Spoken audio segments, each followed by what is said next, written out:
Shanghai's 160m glass tower shattered. 500-pound windows rained onto the streets. Visual hook. Dramatic, high-bitrate drone footage. Chorus kidding over the Huangpu River, zooming in on a sleek, razor-edged, rhomboid tower in Shanghai. The skyline is gray, the wind is howling. Cut to archival phone. Footage of massive glass bins shattering onto the pavement below.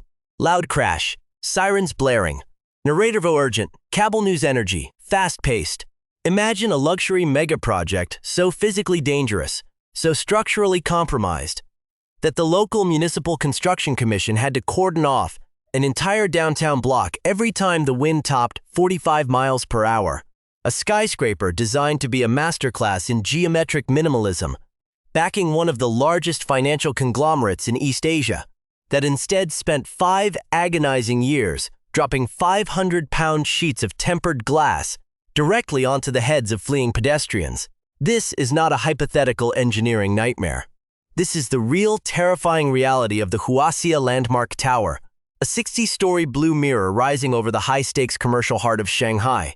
In 1977, despite being a public safety catastrophe, this exact building managed to secure a prestigious national design accolade from the Regional Architectural Association. Why? Because on paper, it looked like a structural miracle. In reality, it was a 60-story advertisement for architectural overreach.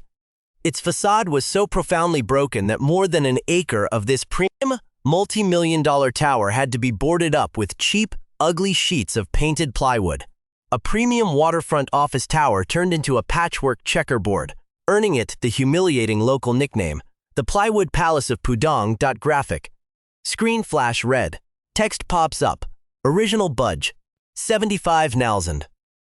Final tab. Over 150,000. The financial bleeding was catastrophic. The original budget was set at a confident $75 million. By the time the local housing bureau finally cleared it for partial occupancy, the tab had exploded past $150 million. The sidewalks below had been closed more times than municipal traffic authorities could even track. The corporate backing group, whose massive logo was meant to proudly crown the summit of the tower, couldn't even move their executive staff into the upper levels. They had over $100 million in liquidity completely frozen in a structural dead zone. The ambition behind the Huaxia Landmark Tower made perfect sense when the blueprints were drafted in the late 1960s. Shanghai was pushing for a massive urban modernization drive, and the Huaxia Mutual Life Insurance Group wanted a flagship headquarters that would project absolute corporate dominance. They retained the services of one of the most celebrated design consortiums in the world, and the master plan fell to chief architect Chen Jiahua, a man revered for uncompromising, razor-sharp geometric minimalism. Chen's vision was breathtaking. A sheer, unbroken rhomboid pillar of pure reflective blue glass. No heavy ornamentation, no structural setbacks, no visible external supports. Just a monumental mirror suspended in the sky, reflecting the historic 19th century brick courtyard townhouses and the iconic, ancient Longhua-style temple spires of the surrounding historic district back at themselves. The Huaxia Landmark Tower was built directly adjacent to the Shengshou Temple, a multi-tiered, masterfully preserved cultural landmark dating back over a century, recognized as a designated national historic treasure. Architect Chen meant for the reflective blue glass to be a gesture of profound architectural humility, a modern titan that honored its historic neighbor by silently mirroring its delicate tiled roofs rather than crowding it out. But that beautiful design concept did not survive its first contact with the reality of Chinese civil engineering, because long before the first 500-pound panel of chromium-coated glass was ever bolted to the frame, the project hit a catastrophic obstacle, and it came directly from the treacherous ground beneath Shanghai itself. Visual, animated, 3D cross-section of the soil strata. Water table shown seeping through gravel, and mud. Downtown Shanghai is not built on bedrock. Large swathes of the metropolitan area sit on reclaimed tidal mudflats, alluvial plains filled in over generations with soft sand, loose gravel, and unpredictable silt. The resulting soil matrix is notoriously treacherous for high-rise construction. It is soft, waterlogged, and highly unstable under immense lateral loads. Every single mega project in the Delta, has to engineer around this shifting foundation. And the builders of the Huaxia Landmark Tower got it completely wrong. In 1968, as heavy construction crews excavated the massive foundation trench for the 60-story tower, the temporary steel retaining walls holding back the soft, saturated fill began to buckle. Under the immense, crushing lateral pressure of the surrounding clay and mud, the steel bulkheads warped inward. The ground outside the construction fence began to migrate, slumping directly into the fast dig site. This subsurface shifting triggered a devastating ripple effect through the entire historic neighborhood. Underground municipal utility lines buckled and ruptured under the twisting soil. Pristine public sidewalks cracked open and dropped by several inches. And across the narrow thoroughfare of Shangyang Street, the ancient brickwork of Shanghai Temple began to physically tear itself apart. Visual, dramatic zoom-in on photographs of cracked stone masonry and distorted frames the temple's thick, historic masonry walls split wide open along their centuries-old mortar joints. Priceless stained glass installations shifted violently inside their warping frames. Intricate interior murals and delicate decorative reliefs, which had survived over a century of regional conflict, typhoons, and rapid urban developments, were suddenly cracking under the strain. A national historic landmark was being systematically undermined by a corporate ego trip next door. The tower that was supposed to honor the temple through a stunning glass reflection was nearly destroying it before it was even out of the ground. By 1975, the trustees of the Shanghai Temple filed a massive, unprecedented lawsuit against the Huaxia Group, asserting that negligent excavation techniques had structurally compromised a national treasure. The local Intermediate People's Court agreed, hammering the developer with an initial $4.17 million judgment. With interest compounding across years of bitter legal deadlock, the total liability skyrocketed past $11 million. The Municipal High Court upheld the ruling, delivering a rare, highly publicized defeat to a premier financial institution at the hands of a historic preservation group. But as catastrophic as the excavation failure was, it was nothing more than a warm-up act for the real terror. The true crisis was about to start raining down from the sky, transforming the streets of Shanghai into a lethal hazard zone. Visual, intense in-camera acceleration. The camera rushes up the sheer facade of the Huaxia Landmark Tower as the weather term storm gray. Cold rain streaks across the glass. Technical blueprints of the integrated curtain wall overlay the screen, highlighting the metal frames in flashing yellow warning course. Narrator Vo, ratcheting up the tension, data heavy, metric driven. The structural sabotage of the Shanghai Temple Foundation was a public relations nightmare, but it was a stationary disaster. You could fence it off. You could brace it. The crisis that struck the Huaxia Landmark Tower in 1972, however, was dynamic, airborne, and completely unpredictable. It was a failure of the building's very skin. An engineering oversight that turned 10,344 large insulated glass curtain panels into 500-pound unguided missiles. Let's look at the raw specifications of this curtain wall. Each individual pane measured precisely 1.2 meters by 3.4 meters. We are talking about a massive footprint of dual-pane insulated glass, engineered with a cutting-edge reflective chromium film bonded to the inner face of the outer pane. To hold this massive sandwich of glass together and attach it to the aluminum structural mullions, the engineers relied on a highly non-standard, ultra-rigid metallic solder. On paper, this design provided the ultimate corporate aesthetic, a completely flat, hyper-reflective blue mirror with zero visible exterior fasteners. But the engineering team had ignored a fundamental law of physics: materials must expand, contract, and flex under dynamic loads. Graphic, a 3D CAD model exploding the layered-in structure of the glass unit. The words "rigid solder bond" flash in red at the junction point. In the early months of 1972, as structural completion neared the upper tiers, the facade began to self-destruct. It didn't start with a massive typhoon. It started with minor fracture clicks, subtle, high-pitched snapping sounds echoing inside the aluminum tracks that field technicians initially dismissed as normal thermal settling. Then came the morning of January 20th, 1973. A fierce winter gale roared inbound from the East China Sea, channeling down the narrow urban corridors of Shanghai. At the upper floors of the 60-story tower, wind speeds were clocked at an incredible 120 kilometers per hour. The aerodynamic pressure differentials across the face of the rhomboid structure were off the charts. During the height of that single storm, the facade experienced systemic, catastrophic delamination. At least 65 separate 500-pound panels failed simultaneously. Some imploded in place, sending thousands of needle-like shards screaming into the interior office bays.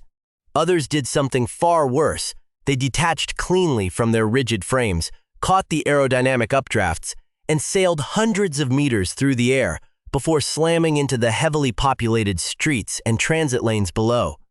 Visual: archival nighttime footage. Flashing lights of emergency vehicles. Chinese municipal police in heavy coats, deploying roadblocks and extending bright, yellow exclusion tape across Ellingyang Street. The response from Shanghai's municipal public, security and traffic management bureaus was immediate and unprecedented. The entire commercial precinct surrounding Copley Square's Chinese counterpart was placed under an immediate total lockdown whenever localized wind gauges recorded gusts exceeding 20 meters per second. A premier financial district was paralyzed. Passers-by had to sprint under temporary wooden scaffolding structures just to access neighboring subway portals. Over 100 total panel failures were officially documented in the first 2 years alone. And yet, because of an intense culture of corporate face-saving and legal defensiveness, nobody could agree on why the glass was falling. The principal stakeholders, the Huaxia Development Group, the state-backed Architectural Design Institute, and the primary glass manufacturing foundry in northern China, instantly retreated behind ironclad non-disclosure agreements. Technical inspection reports, generated by independent structural forensic teams, were stamped top secret and withheld from public oversight bureaus. Early theories ran wild across local rumors. Some regional engineers speculated that the tower's extreme height-to-width ratio caused it to sway far beyond its designed seismic limits, physically crushing the glass units within their shifting aluminum tracks. Others pointed directly back to the 1968 excavation disaster, claiming that uneven millimeter-level foundation settlement had warped the structural steel core, twisting the curtain wall out of alignment. Visual: simulated stress analysis grid over the glass surface. Areas of concentrated corrosive force. Heat up to magenta and crack. It took an exhaustive laboratory review by the China Academy of Building Research to expose the mundane yet utterly damning truth. The catastrophe wasn't caused by structural sway or foundation leaning. It was caused by the rigid solder bond itself. When solar radiation hit that deep blue chromium finish, the outer pane of glass heated up rapidly, expanding at a completely different rate than the cooler inner pane. In a standard high-rise curtain wall, flexible structural silicone or rubberized gaskets absorbed this microscopic movement. But the Huaxia Tower used a completely rigid, inflexible metallic solder. As the temperature fluctuated from the freezing cold of a Shanghai winter to the scorching heat of summer, and as seasonal winds vibrated the massive facade, the glass desperately needed to flex, because it couldn't. The structural stress had nowhere to go. It transferred directly back into the edges of the panes, generating microscopic fatigue cracks along the perimeter of the chromium coat. These invisible fractures slowly, silently propagated across the glass matrix for weeks until the structural integrity of the pane reached absolute zero. The wind wasn't breaking the windows. The windows were breaking themselves. The wind was simply the cleaning crew that swept the fractured 500-pound sheets off the face of the building, with every major weather event threatening to spray the streets with razor-sharp debris. The developer had to implement an emergency stabilization plan. Because they couldn't manufacture thousands of specialized replacement panels overnight, they resorted to the most humiliating cosmetic fix in modern construction history. They ordered construction crews to patch the holes with heavy sheets of exterior-grade plywood, painted a desperate matching shade of corporate blue. Visual: slow, pan up, a reconstruct archival image of the tower. The shiny metallic surface is completely marred by a chaotic checkerboard of dull, painted plywood squares. More than an acre of the tower's gleaming facade was replaced by this wooden patchwork. The sleek, minimalist mirror that was supposed to symbolize China's roaring economic future had become an international laughingstock. Local financial columnists openly mocked the structure, calling it the Plywood Palace of East Asia.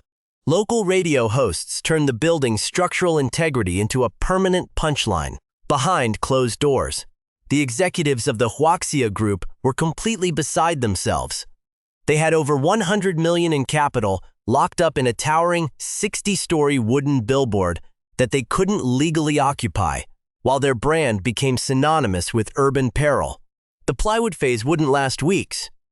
It dragged on for months, and then into years, as a dense knot of legal liability, design denials, and engineering deadlocks halted all meaningful progress, while the next storm cycle loomed just over the horizon. Visual. Dramatic satellite zoom in sweeping from the Shanghai skyline across the expansive urban sprawl of mainland China, highlighting major megacities like Shenzhen, Tianjin, and Chongqing with luminous trekket retocles.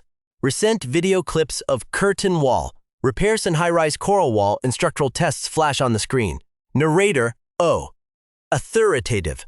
Quentualizing. To truly understand the structural catastrophe of the Huaxia Landmark Tower, we have to look past the borders of Shanghai. We have to place this failure into the broader context of modern Chinese civil engineering and high-rise construction. In the hyper-accelerated urban landscape of mainland China, the race to touch the sky has historically pushed materials, structures, and building codes right to the razor's edge. And when you operate at that extreme margin, a microscopic miscalculation in a lab can manifest as a multi-million-dollar emergency structural intervention on a populated city street. What happened at the Huaxia Tower is part of a distinct, systemic lineage of engineering structural oversights that have plagued modern skyscraper developments across China's megacities. Take, for example, the high-stakes financial hubs of Shenzhen and Guangzhou, or the sprawling waterfront corporate developments in Tianjin. Time and again, the rush to construct iconic glass-sheathed monuments has run headfirst into localized environmental and geological realities that blueprints simply failed to respect. Screen splits into a comparative analysis infographic. Side by side, typhoon wind profiled maps of Shanghai, Shen, and Chongqing shifting dynamically. Consider the immense aerodynamic forces that batter China's eastern seaboard. Skyscrapers built in these zones aren't just fighting vertical gravity loads. They are locked in a permanent, high-velocity kinetic war against seasonal typhoons and severe microbursts. When a structural design team prioritizes a sleek, uninterrupted aesthetic over aerodynamic dampening, the entire building envelope becomes an immense sail. We saw echoes of this systemic vulnerability decades later in places like Shenzhen, where sudden high-altitude wind oscillations caused prominent supertalls to experience alarming dynamic swaying, sparking immediate mass evacuations and weeks of urgent structural diagnostic testing. But while those later incidents involved modern skyscrapers equipped with advanced sensors, the Huaxia Tower was flying completely blind in the 1970s. It was an early, unguided experiment in extreme geometric minimalism, constructed in a country that was still establishing its standardized high-rise building codes, visual, technical rendering, comparing the cubic design of traditional buildings to the sharp rhomboid shape of the Huaxia Tower. Arose, illuminate volumens, accelerating violently. Around the corners, look at the geometry Chen Jiahua chose for the tower, a razor-edged rhomboid. In wind engineering, sharp corners onto tall building are notoriously dangerous. When strong winds strike a flat, unyielding face and rush toward a sharp edge, they don't flow smoothly. They tear away from the surface, creating massive, swirling, low-pressure zones on the side of the building known as wake vortices. This aerodynamic phenomenon, called vortex shedding, acts like an invisible hand, rhythmically pulling and shaking the building from side to side. In cities like Chongqing or Wuhan, where high rises are nestled into river valleys, wind behaviors are tightly channeled by the natural terrain. But in a flat, coastal delta like Shanghai, those winds hit a 60-story wall with completely unmitigated fury. The rigid metallic solder bonding the glass of the Huaxia Tower wasn't just struggling against the thermal expansion we detailed earlier. It was being subjected to high-frequency, cyclical aerodynamic tearing forces every single day. The building's sharp corners effectively acted as wind amplifiers, focusing the kinetic energy of a storm directly onto the perimeter glass units. Visual. Black and white forensic diagrams from the China Academy of Building Research modeling stress corrosion minota within reinforced concrete and interfacial bonds. Furthermore, forensic civil engineering teams across China have long recognized another critical parallel: the profound danger of soil-structure interaction in delta regions. Whether you are building an elite mixed-use complex over a subway interchange in Hangzhou or a massive office tower on the muddy banks of Tianjin's Hai River, the foundation dictates the fate of the facade. When the Huaxia Tower's temporary retaining walls warped inward back in 1968, it wasn't just a localized construction mishap. It altered the stress profiles of the entire soil matrix under Xiangyang Street. The slight, millimeter-level structural settling that followed placed unpredictable, twisting stresses on the building's massive structural steel skeleton. When a skyscraper's internal core shifts even a fraction of a degree out of plumb, the deformation is magnified across the vast expanse of its external curtain wall. The aluminum mullions hold the glass panels in place like a giant grid. If that grid is twisted by uneven foundation settlement, the pockets holding the glass distort. The 500-pound panels are jammed tightly into their metal tracks, stripping away what little room they had left to breathe. Visual. A slow-motion comparison of modern structural silicone insulation, curtain wall glazing versus the hyper-rigid smotter reconstructed for this investigation. This is the hidden tragedy of China's early mega-project era. The technology to create beautiful, reflective architectural glass had arrived, but the advanced chemical sealants, specifically structural silicone glazing, had not yet been fully integrated into the regional supply chains. Builders were forcing heavy, unyielding industrial materials to perform tasks that required flexibility. The Huaxia Landmark Tower became a massive, structural cautionary tale that would be studied by generation after generation of Chinese structural engineers. It proved that in the realm of mega-scale engineering, you cannot design a building envelope in isolation. The foundation, the structural frame, the wind dynamics of the city, and the microscopic chemical bonds of the window frames are all part of a single, highly volatile equation. And if any part of that equation equals zero, the entire project collapses into a public hazard zone. This systemic failure across the tower's entire envelope meant that a piecemeal repair plan was completely out of the question. The developer couldn't just replace the broken windows as they fell. They were looking at a complete structural overhaul of a building that had already broken its budget and nearly destroyed a national historic treasure next door. Visual. Intense montage of articles documents. Typed. Investigation transcripts written in simplify Chinese and reconstructed in-ear footage of high-rise court corridors. The camera pans along, a series of complicated engineering blueprints, lab-led 58th floor top secret extraction. The sound of howling wind reverberates through the audio track. Narrator Vo. Urgent, investigative critical tone, ramping up the dramatic anxiety, while the chaotic patchwork of blue-painted plywood on the outside of the Huaxia Landmark Tower was a highly visible embarrassment on the Shanghai skyline. A far deeper, more terrifying secret was unfolding inside the building's upper levels. Because as bad as the falling glass crisis was, the engineers investigating the site suddenly realized that the 500-pound panels were only a symptom of a much larger systemic structural failure. The tower wasn't just losing its skin, it was failing its structural stress tests against the wind itself. To understand the human cost and the engineering desperation behind closed doors, we have to look at the personal accounts of the people who actually stepped inside this tower during its dark, unfinished operational phase. Imagine being a field technician or a maintenance manager assigned to this structural hazard zone. Let's look at the documented testimony of senior site engineer Wang Jun, a veteran structural inspector from the Shanghai Municipal Construction Commission, who was part of the early forensic For months, Wang and his colleagues had been receiving highly unsettling reports from the skeleton crews working on the upper office suites of the tower. Graphic, a rendering of a skyscraper swaying dissingly back and forth over a city grid. Extreme, measurement tolerances. Expand across the graphic screen. Whenever a strong wind hit the narrow face of the rhomboid structure, the building didn't just stand firm. It swayed with an alarming high-frequency kinetic oscillation. Up on the 55th through the 60th floors, the movement was so extreme that it began causing severe motion sickness, dizziness, and nausea among the internal inspection crews. Desk lamps would swing violently on their cords. Water inside office carafes sloshed over the edges. Wang Jun noted in his logs that the tower felt alive, but in a way that defied every tenet of safe civil engineering. The dynamic response of the building's internal steel frame to the coastal gusts was significantly more severe than anything the Design Institute had calculated during the drafting phase, to figure out exactly why this premium office tower was moving. Like a reed in a marsh, the Municipal Construction Commission ordered an emergency scientific intervention.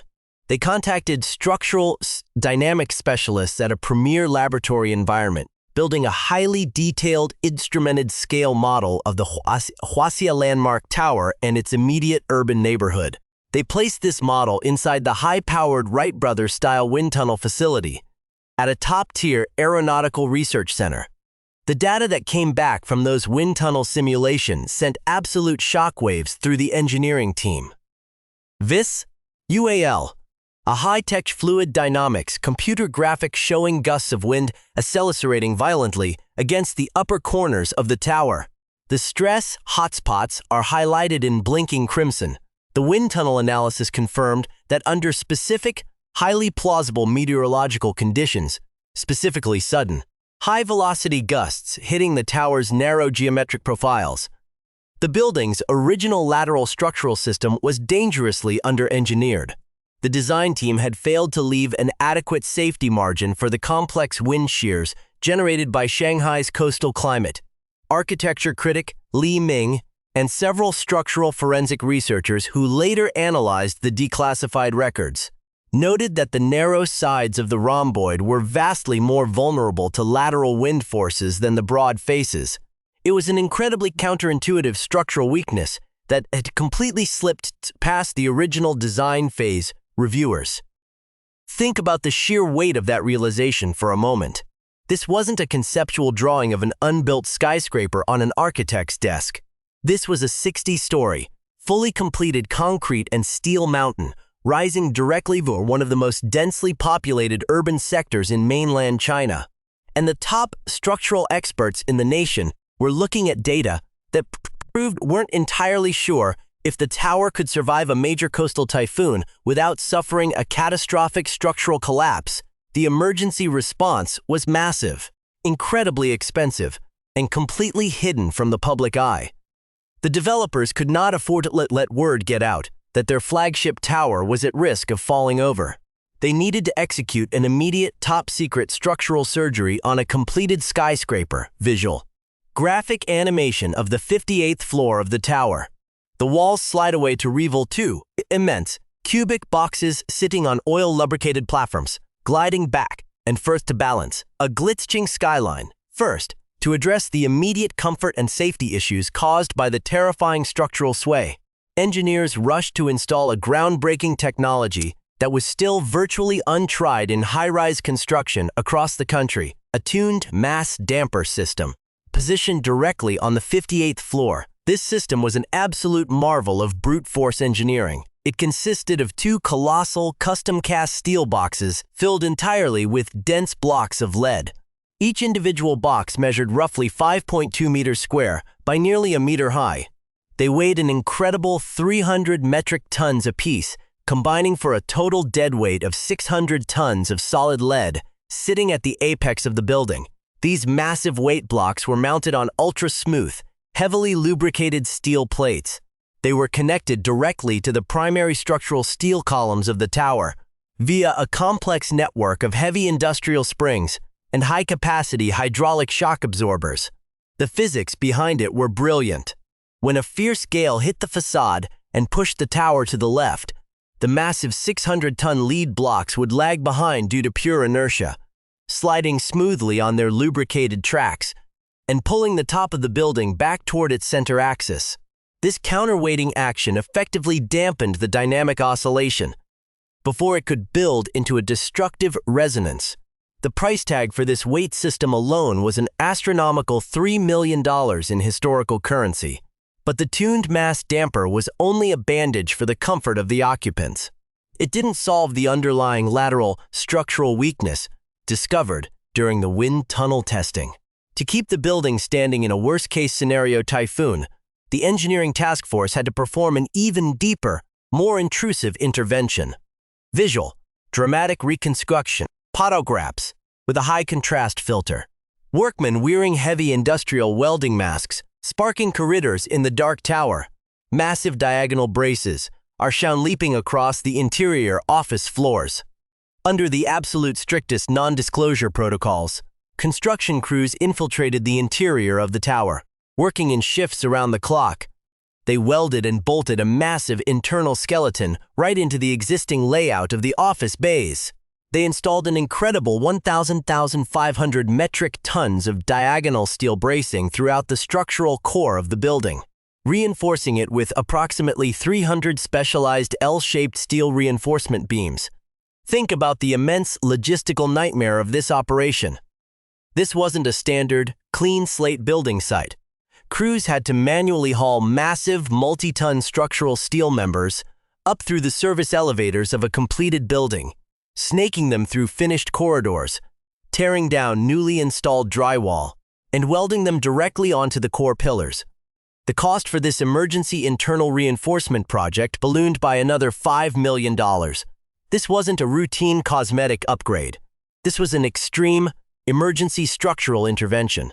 A premier life insurance conglomerate had constructed a grand corporate headquarters that, for a terrifying period of time, was genuinely in question as to whether it would remain standing if a severe storm blew in across the sea. The sheer irony was inescapable. A company whose entire business model was built around predicting, pricing, and mitigating risk had built a flagship corporate monument that had become the single most volatile, unmanageable risk in the entire municipality. Visual, slow camera track down an office floor where a massive industrial steel brace cuts directly across a window bay, blocking the panoramic view of the Huangpu River below. The structural surgery succeeded in stabilizing the tower, but it forever altered the interior layout of the building. Premium office suites that were supposed to feature unobstructed, panoramic views of Shanghai's historic skyline were now permanently divided by massive, dark industrial steel braces cutting diagonally across the window bays. It stood as a permanent, hidden monument to design oversight, sealed away behind corporate partition walls, while the legal battles began to erupt in the chambers of the municipal courts below.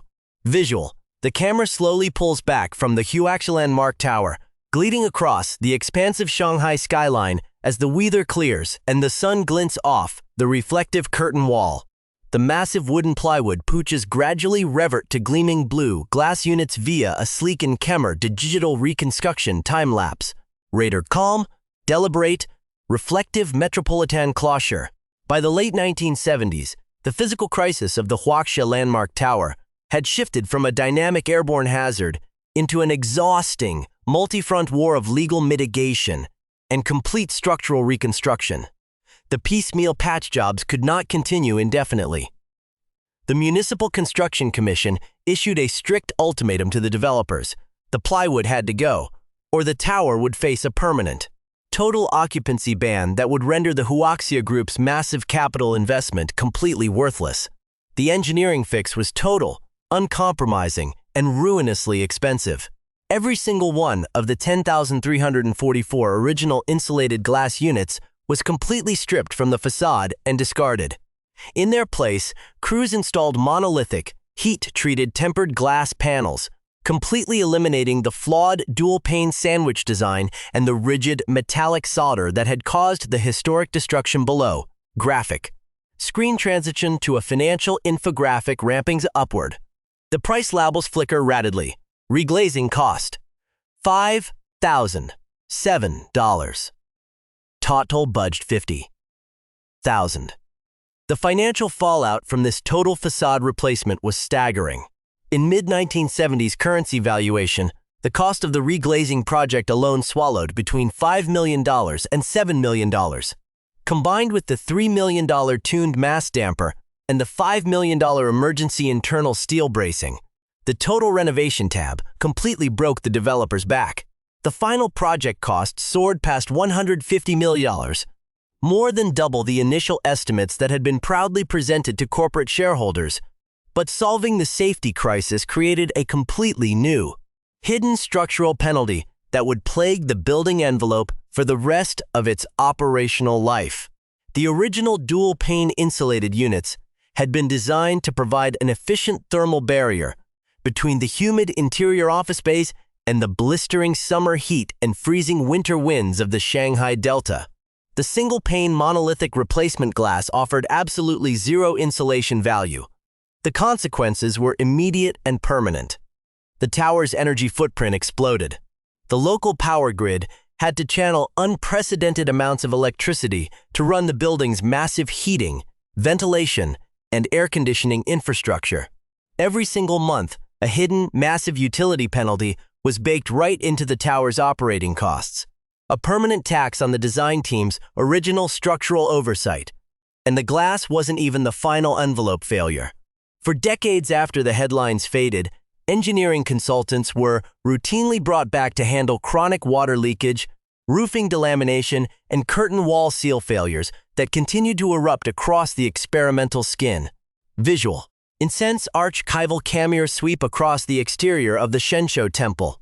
Local repair crews are seen repointing concrete mortar joints and realigning precious constructural tiles. In the chambers of the municipal courts, the legal fallout was equally severe. Following the landmark settlement with the trustees of the Shanghai Temple, the Huaxia Mutual Life Insurance Group launched a massive, multi-million-dollar lawsuit against chief architect Chen Jiao's design consortium and the primary glass foundry. The litigation dragged on through years of bitter, closed-door depositions. In 1981, the parties finally reached an out-of-court settlement. The terms were immediately sealed under ironclad non-disclosure agreements, extending the wall of silence that had surrounded the engineering investigation for nearly a decade. To ensure the safety of pedestrians while the legal and financial battles raged, the tower had to rely on an incredibly low-tech solution. Court documents later revealed that the Management Bureau employed a full-time squad of structural spotters. Armed with high-powered binoculars and polarized lenses, these workers stood on adjacent roofs every morning, scanning the 60-story facade for signs of glass darkening, a telltale visual indicator of extreme structural stress. When a panel was flagged, emergency maintenance crews would rush to replace it before it could shatter and plunge into the thoroughfares below. A premier, multi-million-dollar corporate headquarters required full-time human lifeguards just to keep its outer walls from injuring the public. The Huaxia Landmark Tower finally opened for full commercial occupancy on September 29, 1976, 5 years behind its original urban master plan. Visual, slow sweeping pan shot of the tower from the cobblestone courtyard of the temple below. The reflection of the ancient, tiled roof shimmer perfectly in the blue sky today. The skyscraper stands at its prominent downtown address, completely renamed after a premier municipal property group acquired the asset. Up on the 58th floor, the 600 tons of lead weight blocks still sit in the dark, silently sliding back and forth to counteract the violent coastal gusts pushing against the glass. The faulting 500 tons of emergency steel bracing remain bolted tightly inside the frame, completely invisible to the thousands of corporate employees who pass through the glass atrium every day, but absolutely essential to the tower's survival. From the street level, the building looks exactly like the minimalist masterpiece Chen Jiahua envisioned. It is a serene, flawless blue mirror reflecting the delicate spires of the Shanghai Temple and the bustling crowds of Shanghai, as if nothing had ever gone wrong. But that serenity is nothing more than a cosmetic illusion. Underneath the gleaming surface is a chaotic history of shattered glass, cracked temple foundations, emergency structural interventions, and a budget that doubled before a single tenant could move inside. The tower remains a stark, enduring lesson for civil and engineering programs across East Asia. A case study in what happens when cutting-edge architectural aesthetics, aggressive construction schedules, and treacherous soil conditions collide without adequate physical testing. The building designed to honor its historic neighbor nearly brought it down. The facade meant to blend seamlessly into the coastal sky rained down on the pavement, and the massive conglomerate that specialized in ensuring the risks of others proved entirely incapable of managing its own. Visual. The camera fast zooms back into the distant skyline as the screen fades to black. The show logo, structural collapse, flash-ins, metallic silver, with an immediate resubscribe prompt. Chime, if you want to understand how the world's largest engineering mega-projects go catastrophically wrong, and what they reveal about the thin line between corporate ambition and public peril, smash that subscribe button. We break down high-stakes structural failures every single week. Leave a comment below. Would you work on the upper levels of a building stabilized by 600 tons of lead? We'll see you in the next investigation.